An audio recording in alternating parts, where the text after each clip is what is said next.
Hello বন্ধুরা, কেমন আছো তোমরা? আমি খুব ভালো আছি। তো আজকে নতুন একটা ভিডিও নিয়ে আসলাম। এটা আমার কাছে না পুরো একদমই নতুন বলতে পারো। কারণ এইভাবে কোনো মূর্তিতে না আমি কখনো এর আগে রং করিনি। তো এটা আমার কাছে ১ম। আর সেটা শুরু করলাম আমি আমার রাধাকৃষ্ণ ঠাকুরকে দিয়ে। আমাদের ঘরে বেশ এই ঠাকুরটা অনেকদিন থেকেই ছিল, মানে অনেকদিন বলা ভুল, মানে অনেক বছর আগে আমি এটা কিনেছিলাম। তো বাড়িতে আসতো যখন মাথায় করে, তোমাদের গ্রামের দিকে যাদের বাড়ি তারা অবশ্য জানবে যে আসে। তো ওরকমই এসেছিলেন। তো একজন কাকু নিয়ে এসেছিল, তো সেখানে পছন্দ হয়েছিল তো কিনেছিলাম। কিন্তু কী হয়েছে, ঠাকুরটা অনেক বছর ধরে বাড়িতে থাকতে থাকতে রঙটা কেমন চটে গেছে। তো আমি কী করলাম, ওটাতে একটু পরিষ্কার করে ঠাকুরটাকে ধুয়ে ধুয়ে একটু ঘষে ঘষে পরিষ্কার করে তারপরে সেখানে একটু রং করা শুরু করে দিলাম। তো মানে আমার না খুব প্রথম থেকে খুব ভয় করছিল, যেহেতু এটা মানে আমি এভাবে কখনো কোনো মূর্তি মানে রং করিনি। তো আমি ভাবছিলাম কী হবে কি না হবে। তাই রং করা সেই সাহস ভয় দুটোকে কাজে লাগিয়েই আমি রং করা শুরু করলাম। তো আস্তে আস্তে রং করতে করতে করতে করতে একটা হোলির দিন করেছি। তো আমি হোলিতে আমি কী করবো বসে থেকে, তাও আমি ভাবলাম তাহলে রাধাকৃষ্ণগরটাকে রঙই করে ফেলি। কোনো আগের থেকে কোনো সেভাবে কোনো প্ল্যান ট্যান ছিল না। তো হঠাৎ করেই দেখলাম, হঠাৎ করেই মনে হলো, তাই হোলিতে বাইরে সবাই রং খেলছে, তাই ভাবলাম আমিও ঘরে বসে বসে রাধাকৃষ্ণগরটাকে রঙই করে ফেলি। তো ফাইনাল লুক তোমরা দেখার জন্য অবশ্যই অপেক্ষা করো। আর কেমন হয়েছে আমাকে অবশ্যই জানিও। আমি খুব ধীরে ধীরে কাজ করি, তো সেই জন্যই আমার মানে ভালো লাগে আস্তে আস্তে করতে, কাজটা দিলে ফিনিশিং ভালো আসে। তো আমি জানি না কেমন এসেছে, তোমরা আমাকে অবশ্যই জানিও। তো এটাকে আমি ধীরে ধীরে কালার করলাম। আমি অরেঞ্জ কালারটা দিচ্ছি।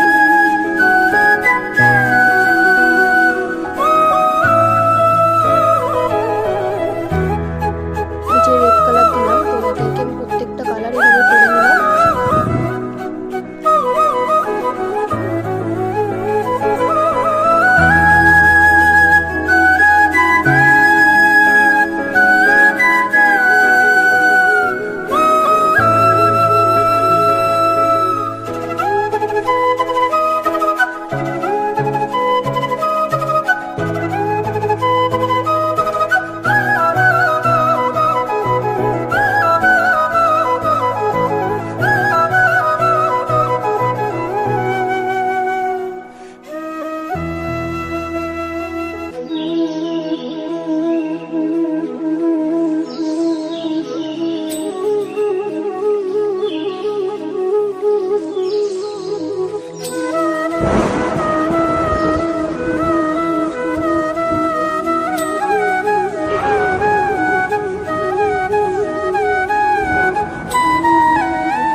তারপর আমি এটা বার্নিশ করে দিলাম। বার্নিশ করার পরে জিনিসটা তো আরও চকচকে লাগছিলো সত্যি, মানে এটা সরাসরি দেখতে না খুবই খুবই খুবই খুবই সুন্দর লাগছে।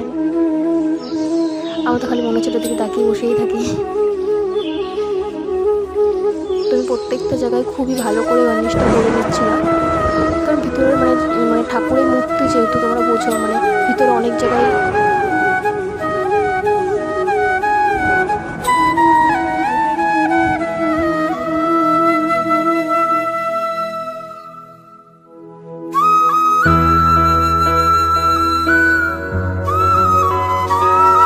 হোলি যেহেতু, তাই আমি ভাবলাম একটু হোলি দিয়েই রাধাকৃষ্ণ ঠাকুরটাকে দিয়ে একটু নকশা করা যাক।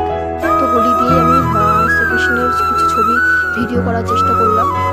তো হোলির উৎসবটাই তো একটা রাধাকৃষ্ণ ঠাকুরের নিয়ে, তাই আর যেহেতু এটা গৌর পূর্ণিমা,